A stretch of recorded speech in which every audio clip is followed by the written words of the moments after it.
Good morning. And Good morning. We have with us this morning Morley Winograd and Mike Hayes, who have written together a book called Millennial Makeover, MySpace, YouTube, and the Future of American Politics.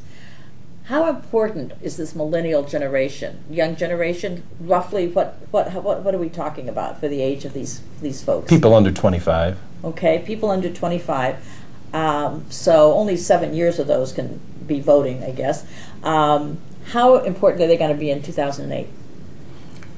They're going to be very important. They're probably going to determine the outcome of the 2008 election. Millennials have been raised as special and very protected and sort of the center of the family's existence. And they've been told to play nice, work with the group, don't focus on beating your friend, actually try and work together to find a common solution and outcome, and those attitudes transfer into the political environment. What is the millennial makeover in American politics? How do you see that, Morley?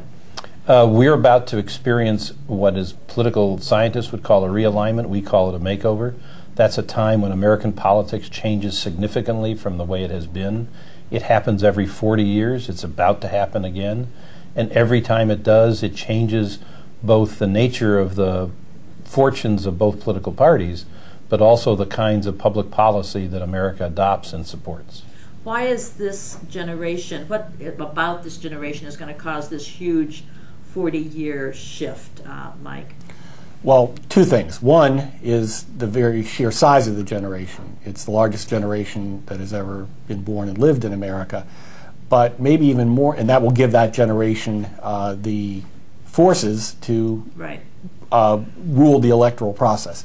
But maybe even more important than that is the set of attitudes based on the child-rearing practices of that generation experienced that will allow that allow that generation to restructure American politics. Well, ever since 9/11, the rate of voter participation among millennials has been going straight up.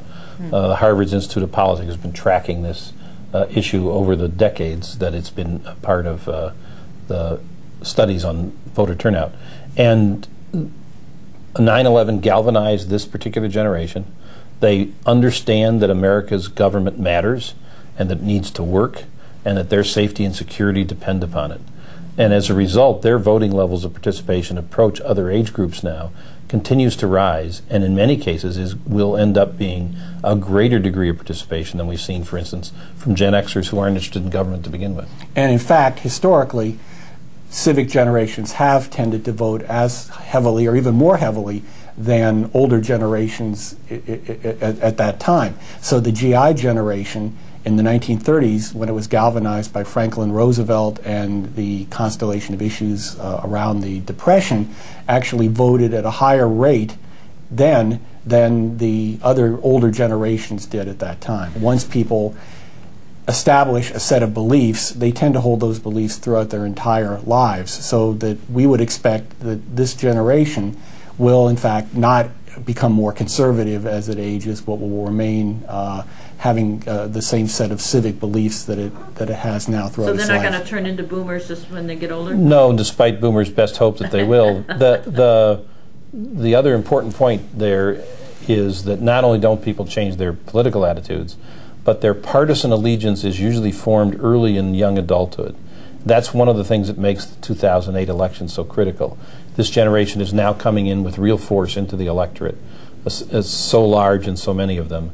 And while their attitudes tend towards the philosophy of the Democratic Party, whether or not they will be Democrats is still up for grabs. It depends upon what each party does and what kind of candidates they nominate, what kind of programs they advocate, eventually how they govern, before they'll have established an allegiance with this generation. But whoever does get this allegiance, this generation's allegiance, will rule American politics for 3 decades. What about the war in Iraq? What would millennials tend to want to do now that we're in 2008 about the war in Iraq? Well, like the rest of the country, the vast majority of millennials are in favor of America's withdrawal from that war. And the question really that is up for grabs is, what do you do in the aftermath of that withdrawal should the security situation in the Middle East deteriorate? They are much more in favor of diplomatic action, of working with allies and talking to enemies. So everybody in the group gets involved in solving the problem. than they would be in unilateralist military action. And I think it's important to note that they are not a pacifist generation. They are not opposed to the war in Iraq because they see a war as more inherently morally wrong, but I think their concern is that this particular war, the way it is being fought and was planned, was not done properly, and if anything, may have hurt the security of the United States, its ability to deal with terrorism. Exactly, rather than helping it. That's an important point that Mike makes. These are not the boomer anti-Vietnam, now will just be against the anti-Iraq war generation. That's not them at all. They love the military, that's made up almost entirely of members of their generation. And so you won't see them shouting epithets at military folks or police, that they actually believe in the authority of those kinds of establishment institutions. What they are not in favor of is something that doesn't work. Right now, that's not working.